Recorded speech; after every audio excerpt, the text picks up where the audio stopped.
You're listening to Autism Tools in 20 Minutes. My name is Mike Woods. I'm an autism and inclusion specialist for St. Louis's largest school district. I'm also a board-certified associate behavior analyst, and I'm the father of 3 boys, triplets, each one of them on the autism spectrum.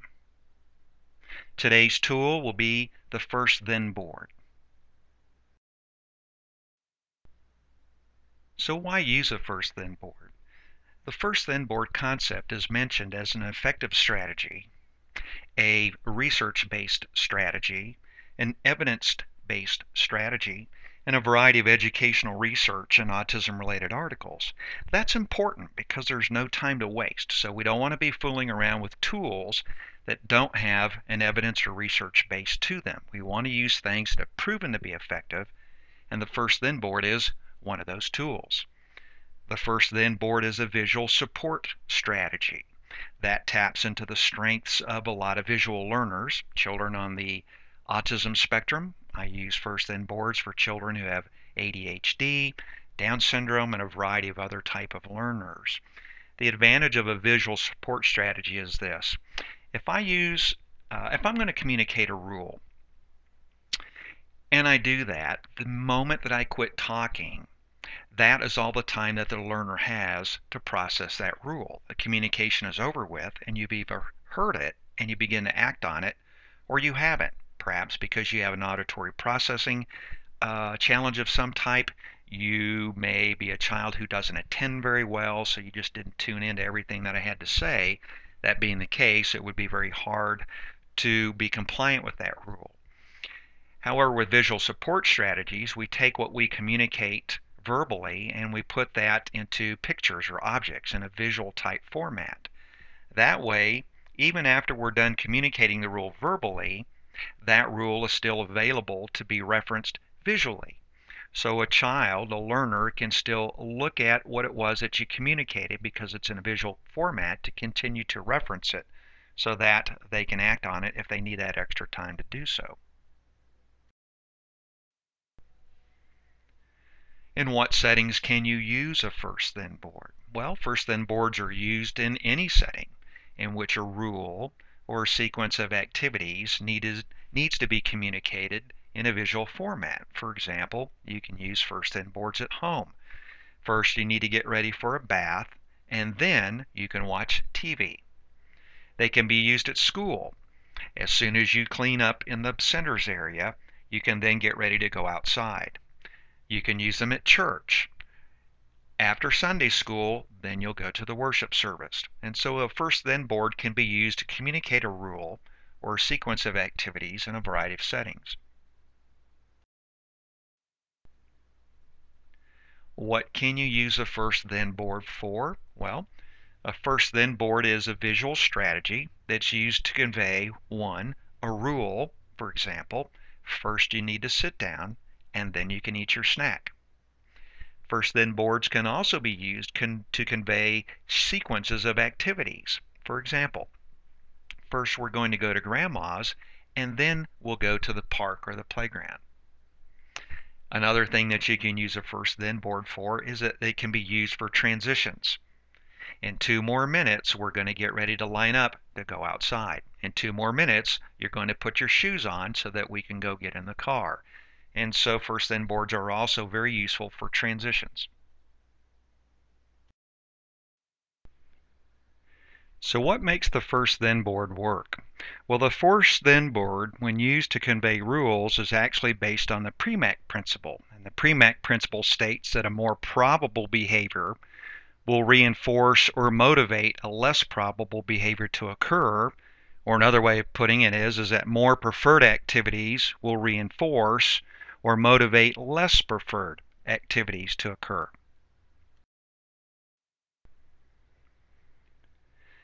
The Premack principle, you've used it, your parents probably used it on you, and it sounded something like this. First you need to eat your vegetables, and then you can have dessert.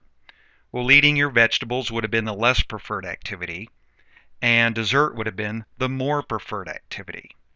Another example would have been, first you need to do your homework, and then you can go outside.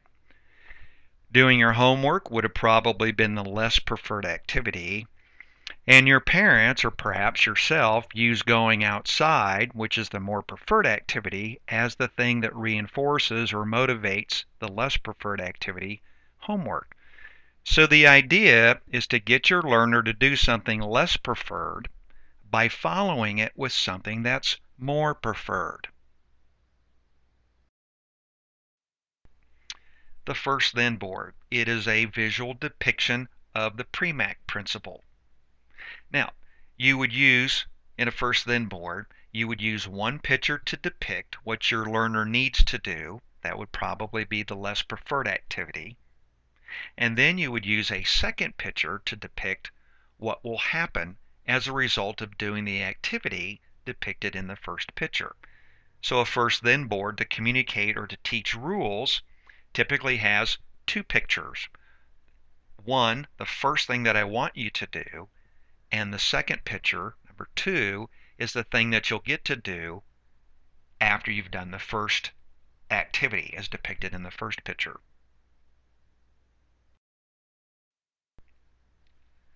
On this slide, you can see a first then board example. And you see first a picture of washing hands, and then you see a second picture, which is someone eating. So in this first then board example, what I would say is, as I'm pointing to the first picture, first you need to wash your hands. And next I would say, then you can eat your snack, as I'm pointing at the second picture.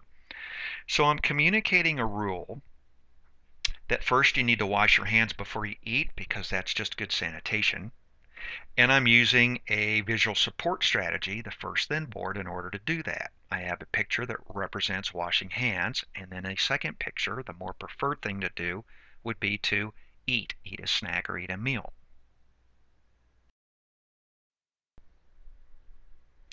Here's another first then board example. And in this example, the learner has to do 3 things first, and then she gets to do center time. So the 3 things first are the less preferred activities, and then the then activity is the more preferred. So in this case, she first has to listen to a book, sit in circle, and complete her work, and then she can go join the other kids in center time.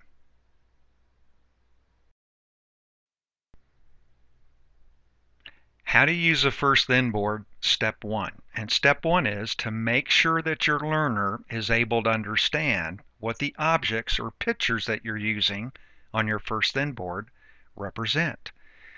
It's important that whatever picture you're using, for example, as we talked about earlier, let's say to wash your hands, if the object is a washcloth or a portion of a washcloth, or the picture is of a sink with running water, you need to make sure that your learner understands what that picture or that object represent.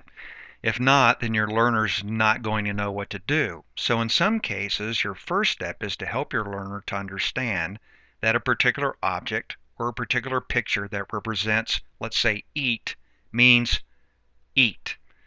Because if not, when you put it on the first then board, that picture isn't going to get any behavior to occur because they haven't associated the picture or the object with a particular behavior or particular activity. So it's important that you do that first.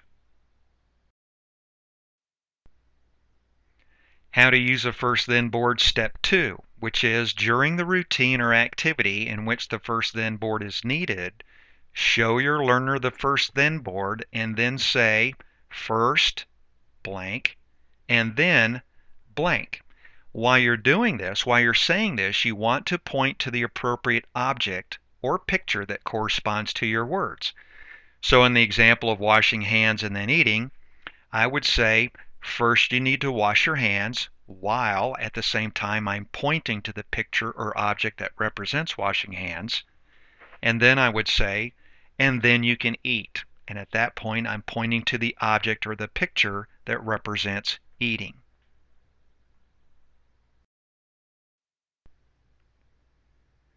How to use a first then board, step 3. Step 3 is to follow through on what you're asking your learner to do.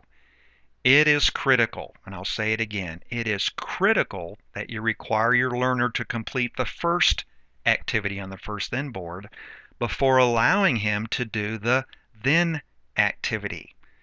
He needs to understand that the first thing needs to have been done before he can do the next thing, which is the part on your then portion of your first then board.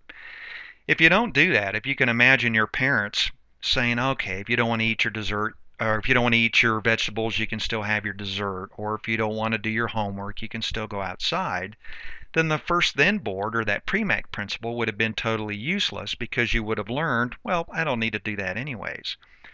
So this is what I'm talking about on follow through. If you say first you need to do something before you can get to the then activity, then it's very important that you stick to that. In order to make that happen well, the better you're able to select a highly preferred then activity is going to be critical to the success of this particular step. The better you're at picking something that the child would like to do as the more preferred or the then activity, the better the first activity or the less preferred activity is going to occur. How to use a first then board. Step 4. When your learner completes the first activity in the first then board, ensure that you allow them to do the then activity.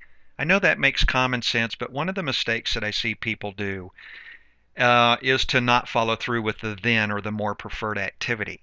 In other words, the student or your child will do the first component, and then when he or she does, an adult won't deliver the then or the more preferred activity. You don't want to do that because your first then board's not going to be very useful for you at that point. It's important that your child or your learner understand that you say what you mean and you mean what you say. And if you say first you need to do A, then you get to do B, then you want to stick to that. And by following through with that, your learner develops something called behavioral trust. And behavioral trust is simply knowing that you say what you mean, but you mean what you say. And that's going to produce quicker compliance in the use of the first then board. Well, that's it for today, and the first then board is the autism tool for this week. If you need more information, go to my website, www.makingroom.net, www.makingroom.net, and you'll find other presentations and other discussions on a variety of other tools and a more in-depth discussion on the use of the first then board. Thank you and have a great week.